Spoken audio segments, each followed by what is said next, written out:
Welcome to the 10th episode of the Vaduz challenge, where we're in charge of FC Vaduz, a club from Liechtenstein who play in Switzerland. Last episode, we finally won the Conference League, which gave us a chance to play in the Europa League for the first time ever. Winning it will give us a place in the Champions League itself, and a victory is the only option, because if we fail, we're going back all the way to the first qualifying round of the Conference League. So, let's prepare for what hopefully will be completing another milestone of this challenge. Winning the Conference League was simply insane, but it's only a part of the plan. A plan that now needs revamping. If you want to win the Europa League, we cannot focus on signing young talent which we would develop for years to come. We need to bring in players who are ready to win the Europa and then the Champions League now. And so, what did we do during the transfer window? Mainly dodging every single club from a top 5 league because they all tried to buy out our entire squad. But what about the deals that were actually done? First, let's cover the departures. Before the Conference League winning season had even ended, Saint-Gallen bought Matthew Delpy for 2 million euros. He was a reliable winger for us, but now we have to wish him good luck on his future career. Zoran Ilic left for FC Basel for 7.75 million, but why did we sell him to the domestic rival? You have to remember that we have to take care of the Swiss league as well. Transfers like Ilic going to Basel instead of a random club in the Bundesliga can make the Swiss clubs perform better in Europe, so that the league is more reputable, so that the better players want to join us. Sindri Fredriksson went to Hamburg for 5 million and 9 more in bonuses. David Wilczek will be his teammate for a total of 11.5 million. Radenko Kukavica also left us for Barcelona for a laughable release clause of 15 million. How did I overlook this? And they also signed him only to put him on a loan list. And also Lorenz Romslo left on deadline day for 7.5 million. But who did we bring in? First is Christian Cortes, a forward who we already had on loan from Luzern. We just made the move permanent for 5.5 million. Another striker is Silvanus Ajibola, who we brought in for almost 7 million from Lecce. Then, I brought in someone with experience on the top level. Before the season, we confirmed the signing of Hasan Wedjaogu, a German attacking midfielder whose contract with Borussia Dortmund was reaching its end.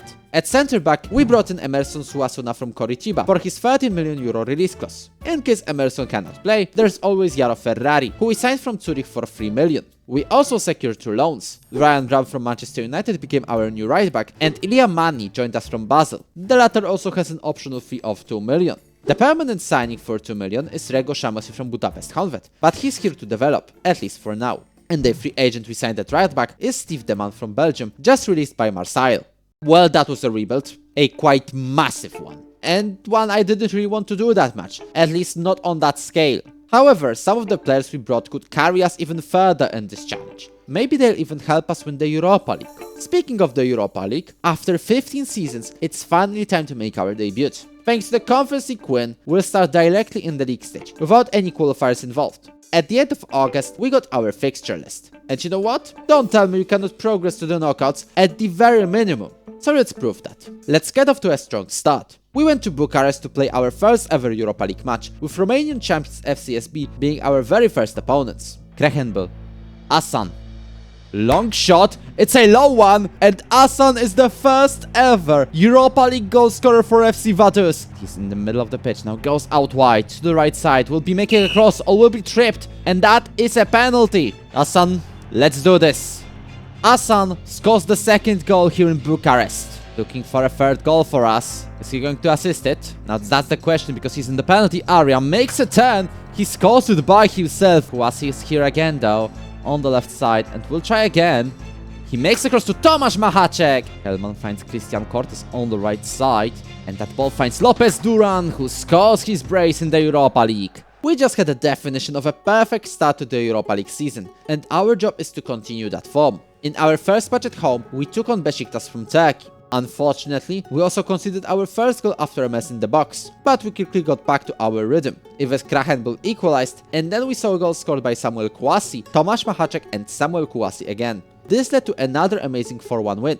Next up, we went to Italy to face Bologna. Tomasz Machacek opened up the scoring after just 11 minutes. He then doubled the lead after a long pass from Kolasik. This was enough to guarantee a third Europa League win. Genuinely, what a start, and I hope it continues. Against Ostra Vienna though, Dino Bosic gave a wonderful assist to an opponent. We quickly responded. Emerson scored from a corner, and Kouassi gave us the lead after a deflection. However, 67 minutes in, Austria got a penalty. William Asamoah had a chance to help us keep the lead, and he did by saving the pen. This was a 4th victory for us, and with the match against Villarreal, I hope we would continue the streak. In Vaduz, Jameledin Arem had a brilliant link-up play with Tomasz Machacek, which led to an own goal by Gęsiś. In the second half, a beautiful cross from Kolasik found Arem, but he missed the header. At least Samuel Kouassi was there to head the ball in, and double, it was offside. Missed opportunities came back to haunt us when we missed a header and Mauricio Osti equalized for Villarreal. But it wasn't the end. With a corner extended by Emerson, Majun Hughes scored from close range and we took the lead again. With the match reaching its end, we had to be focused to keep the lead, especially since Ives Krahenbuhl got a red card. Thankfully, Villarreal did not create a single chance, and we won yet again. With this win, we found out that we already secured our spot in the knockouts. But we can do more than that. Let's go to the round of 16. What will help is us absolutely demolishing Partizan Belgrade.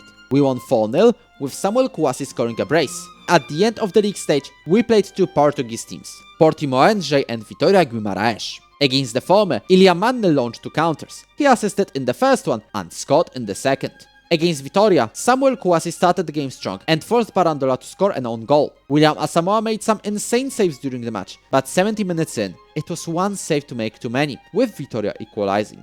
However, we had a late opportunity. Kolasik got to a header from a cross, but he was stopped by the keeper. However, he recycled the possession back to Joachim Dibern, who scored an absolute screamer and made us complete the unthinkable. We won against Vitória Guimarães, and this means, and I am not kidding, we won the Europa League stage. Not only that, we won 8 out of 8 games in it. But the other Swiss clubs also deserve a compliment. Basel and Luzern ended up as seeded teams in the knockout playoff round, and Young Boys Bern finished this league stage on 3rd. Zurich also did well in the Conference League, as they finished 6th there. St. Gallen got knocked out with only 5 points though. This is a brilliant prospect for us in front of the Europa League knockouts. With them coming up, my task was to make sure we keep our squad together and strengthen the team if necessary. Unfortunately, we lost Jameledin Arem. Stuttgart paid out his 17.25 million release clause. And then they went on and signed our transfer target Shkodran Kasmollari, so I had to look for another right back, and I found Ryan Amri, who I brought in for 5 million from Hanover. The new winger is going to be Petr Kocurek, brought in from Slavia Prague for 8 million. He replaces Michal Kolasik, who's going to Leeds for 4.5 million. I also loaned out Frederic Lut to Parma and let Steve Deman go to Zulte Waregem. And at the end, Ilya Magny will become a permanent player after this season. We are all caught up in terms of our European performance so far, but what about the domestic league? I wouldn't be talking about it too much if we didn't just walk through it. And guess what? We are not walking through it. Young Boys Bern confirmed their Europa League performance isn't an accident and are in the lead after 22 games. We also were about to play them twice in the league, and right after that, we also had games against Basel and Luzern, the other two Europa League teams. We drew the first match against Bern, and the wasted chance in the second made us lose that match. Thankfully, we won the league overall, and we can focus on our Europa League adventure. We won the league stage with a perfect record, and now it's time to continue it. In the round of 16, we're taking on AS Roma, while Basel and Young Boys take on each other in the other pairing. But at this point, we're only focused on ourselves. Simply put, can we go all the way? Kouassi gets the ball on the left side and is driving towards the penalty area, makes a shot, and we take the lead over Roma. Torres to the right side for Roma, Erman is there, Juarez, Prado has an opportunity in the penalty area and scores out of it. Back to Dibern, Mudresha, that is an absolutely abysmal loss of possession, and now Roma have a perfect chance. Prado scores the second goal. Back to Kocurek, makes a cut inside, strikes, hits the post. The ball is recycled to Majun Hugh. Amri will have a chance to cross it again. He does so. Kocurek, no! This match is the exact opposite of what we've seen during the league stage. We now have no margin of error. A draw won't be enough. We have to win this match to progress. Lopez Duran is in the penalty area, gets past the defender, makes a pass to Samuel Kouassi.